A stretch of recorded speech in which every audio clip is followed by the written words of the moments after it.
Welcome back to ciLiving. There are some exciting new releases at the Mahomet Public Library showing that graphic novels can be for any age group. Rebecca Strom is here with more. So what books have you brought today? Yeah, so I've got a variety of graphic novels for all ages, like you said, spanning from younger kids all the way to adults. Graphic novels are made for everybody, and they're a really popular medium for people who enjoy reading, and one of our most popular circulated items. So I brought a couple to highlight today. This first one here is called Pickle on Wheels, and it's an example of one of our early reader graphic novels. So this is great for just an emerging reader, someone who's learning how to read independently. And it's about a dog named Pickle who wants to be just like his favorite superhero. But unfortunately, that means he has to learn how to roller skate, and that kind of seems like a scary task.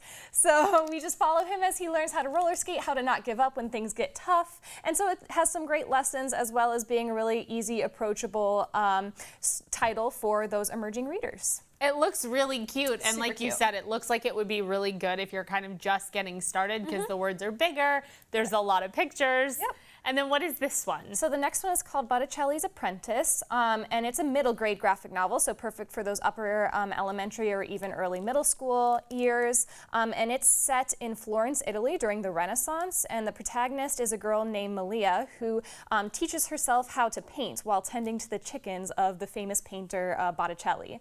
And when one of his actual male apprentices discovers her paintings, he tries to claim credit for them, and so she has to learn to use her voice to stand up for herself and prove that girls can paint too, and take credit for her own work. That's really great. So essentially there's a lesson in the story as well. And just a very sweet story, great artwork as well.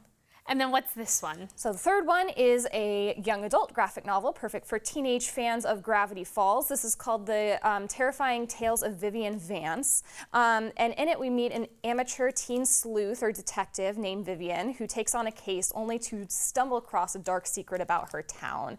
And this secret kind of gets her and her friends in trouble. And in an attempt to expose the monsters, they're all put in serious danger, and she has to find a way to save both her friends and herself. And this one looks more from the pictures anyway, like a comic book, like a superhero element. Yes, and that's the thing, not all graphic novels are going to be like comic books. You know, there are a bunch of different types of graphic novels, different stories being told in a graphic novel format. But yes, this one is more similar to a traditional comic book style. Yeah, the artwork and things like that. But it sounds like it does have a more intense story, and obviously it's much, much thicker. Than a comic book. It's a legitimate story read. And it's funny because on the back it says it's just a bedtime story, right?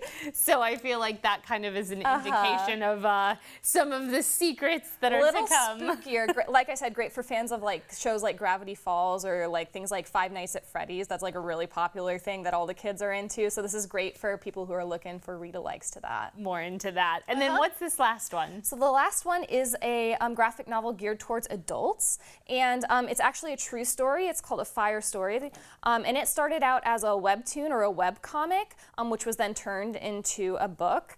And in it, the author shares his experience of losing his home and evacuating during the October 2017 wildfires in Northern California.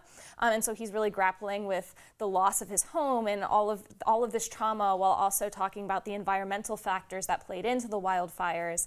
And so there's the facts mixed in with his own personal experiences, and he also talks to other survivors who also experienced that disaster as well. So it's kind of a heavier thing, but also has some moments of hope as well. Right. And this one, I feel like from the artwork you mentioned that it was a webtoon first, but to me it reminds me of kind of the comics that you used to see in the Sunday paper or whatever, kind of that style of with artwork. the color blocks and things like that, Yeah, and the thought bubbles and the speaking bubbles, the way that they had their little jokes and stuff. So, but obviously it's a much more serious but like I said, topic. with moments of levity and lightness and hope as well. That's great. Well, thank you for bringing all of these to share. And I know you have some events coming up as well. Yeah, so for fans of graphic novel book clubs, kid fans of graphic novels specifically, Right. we run a graphic novel book club. September 19th is going to be our first meeting this fall. It's at 4 p.m. We're going to be reading a book called Very Bad at Math by Hope Larson. Okay. So that's for kids in grades, I believe, 3 through 7 who love graphic novels. They come and talk about it. We have snacks. It's a good time. And then we've also got a program from a Holocaust survivor, Dr. William Gingold. He's going to be doing a lecture at the library on September 18th at 5:30. We did hold this event last year. It was very, very popular, so it's back by popular demand. And so he's going to be talking about his experiences and his family's experiences surviving the Holocaust. And then lastly, we have a teen program coming up on September 12th. We're doing a Mario Kart tournament. This is an after-hours program for kids in grades 6 through 12. We're going to be playing Mario Kart, having pizza. It's going to be a really good time. It sounds like a lot of fun. I feel like you can't go wrong with video games and pizza when it comes to something to do with teenagers. The teens love that. And the graphic novel one as well. Sounds like it's like sort of a good mix of events, fun things to do, and reading. Yeah, absolutely. Well, thank you so much for being here and for sharing all that information with us. Thanks for having me back. Anytime. You're welcome here anytime.